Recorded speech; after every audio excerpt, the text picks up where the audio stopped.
Well, ladies and gentlemen, they did it. This is the greed they talk about in the Bible because Emperor is getting another form and it's a younger version of him. So let's just go over what he does. Young Emperor Isliid is a light human. Who would have thought? His last two versions were also light, but his slots are fantastic. 6-star magic, 5-star attack, and 5-star defense and support for that LB7.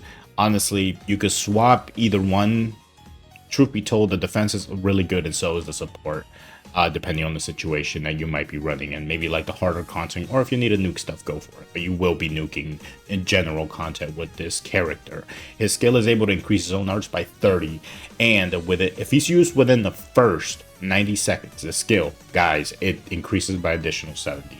So for the first 90 seconds, you're going to be getting basically your super arts very consistently. It's a 12-second cooldown, but with the amount of units that we have, that equipment CT down or skill CT down in general, you're going to be getting this super consistently, so the 12 seconds don't even matter for the most part. His normal arch is able to give a stat buff to your allies and reduce enemies' evasion rate by 30%. Don't need to tell you how good this is.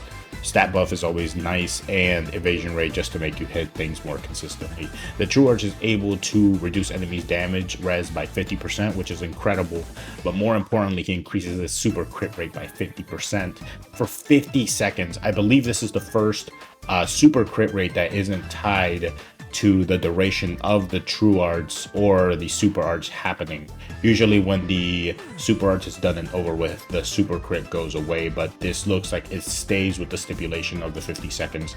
So you're going to be having super crit rate for 50 seconds, which is really stupid. Moving on to the super arts, he increases all allies arts by 50, and for 45 seconds he increased light allies damage by 150%, which is stackable. Not only that, but if it's used within the first 90 seconds of the quest, the light allies would get a damage increase of 50%, which is also stackable. There is a note saying that it is ambiguous whether the both 150% and the 50% buffs will stack with each other, but take that what you will. We won't know for sure until the unit actually does come out in JP for us to test out. As for his passives, at the start of the battle, he increases all allies arts by 30. When his own HP is 8% or higher, he increases his own crit rate by 100% and increases own magic res by 10%. Now let's look at that first passive now. That first passive is actually insane. It's at the start of every battle, not the quest. So if there's a stage 1, 2, and 3, you're getting 30 arts every single time the stage transitions, which is pretty damn good for almost any team. Obviously, he's going to be in Mono Light. Mono Light already has a lot of busted units. Star God Lisa, you got Kenshin now. You have so much Summer Chloe, and just adding this to that team is just going to make it even more insane. Oh wait, there's more, guys. He has a true weapon, which is a 5-star physical. Who would have thought? Yeah, this true weapon is really ridiculous.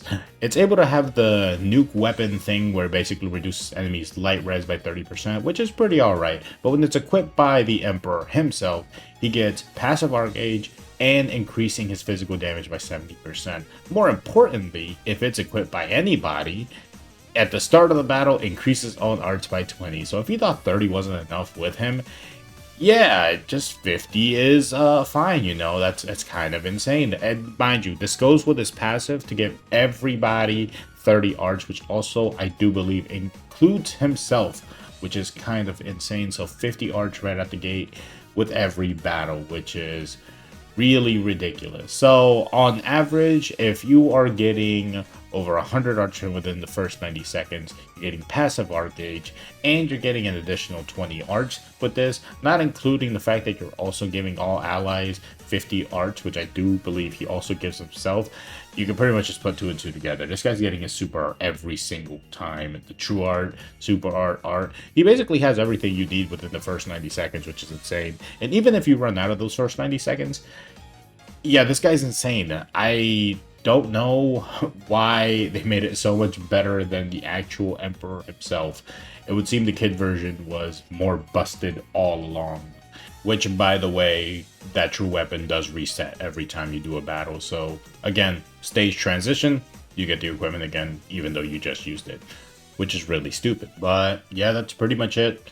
New Young Emperor Isliid, brand new unit. Yeah, start saving for this guy. Hey, just start saving all your crystals. I don't think there's going to be a better unit like this at all. And yeah, he's going to be a mainstay in a lot of team comps. Honestly, I could see this unit being really hard to power creep unless some sort of crossover unit comes around that does something slightly like him but for another element. But yeah, that's pretty much it. Let me know what you all think. Comment, like, sub, and I'll catch you guys next time. Peace. Bye.